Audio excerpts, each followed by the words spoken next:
श्री स्वामी समर्थ सगळ्यांना। हा महिना म्हणजे मार्गशीर्ष महिना आहे आणि ह्या महिन्यामध्ये गुरुवारचे उपवास केले जातात। महालक्ष्मीचे जे 4 गुरुवार केले जातात त्याला खूप अनन्यसाधारण महत्त्व आहे। आपल्या घरामध्ये जे काही पैशाच्या अडचणी आहेत, कर्ज आहे, ह्या सगळे दूर होऊन घरामध्ये सुख, शांती आणि संपत्ती, धनाची भरभराट व्हावी यासाठी मार्गशीर्ष महिन्यातले महालक्ष्मीचे गुरुवार केले जातात।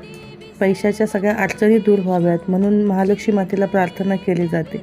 पण काही कारणावश आपले हे 4ही गुरुवार पूर्णत्वाला जात नाही, तर आपल्या मनामध्ये खूप प्रश्न पडतात की हे 3 गुरुवार झाले नाही तर उद्यापन केव्हा करावं, 3 पूजा मांडाव्यात की 4 पूजा मांडाव्यात, कधी सोयीर, सुतक, विटाळ अशा गोष्टी आल्या तर मग उपवास कसे कंप्लीट करावेत। जर मार्गशीर्ष महिन्यामध्ये जर उपवास कंप्लीट झाले नाही तर मग ते पौष महिन्यामध्ये करावेत का, असे असंख्य प्रश्न आपल्याला पडलेले असतात।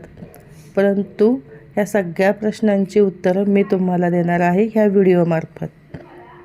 मार्गशीर्ष महिना हा खूप पवित्र महिना मानला जातो। ह्या महिन्यामध्ये शक्यतो मांसाहार टाळला जातो। ह्या महिन्यामध्ये सगळेजण व्हेजिटेरियन असतात, दुसऱ्या घरचे परान्न आपण घ्यायचे नसते। ह्या महिन्यात केलेले दानपुण्य हे खूप महत्त्वाचे असते। ह्या महिन्याला अनन्यसाधारण असं महत्त्व आहे। ह्या मार्गशीर्ष महिन्यामध्ये जे गुरुवार येतात ते 4ही गुरुवार जर आपल्याला करायला जमले नाही तर ते गुरुवार आपण पौष महिन्यामध्ये पूर्णत्वाला नेऊ शकत नाही। जे उद्यापन आहे ते मार्गशीर्ष महिन्यामध्येच करायचे असते, कारण की मार्गशीर्ष महिन्यामध्ये जो लाभ भेटतो तो लाभ आपल्याला पौष महिन्यामध्ये भेटत नाही।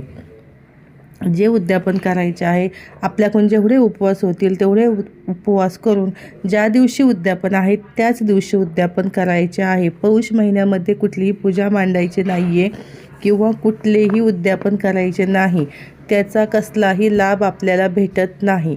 त्यामुळे ज्या कोणा स्त्रियांचे उपवास जर मार्गशीर्ष महिन्यामध्ये पूजा मांडणी मार्गशीर्ष महिन्यामध्ये पूर्ण झाली नसेल, त्यांनीही होईल तितके उपवास 1 करा, 2 करा आणि उद्यापन हे 4थ्या गुरुवारीच करायचे आहे।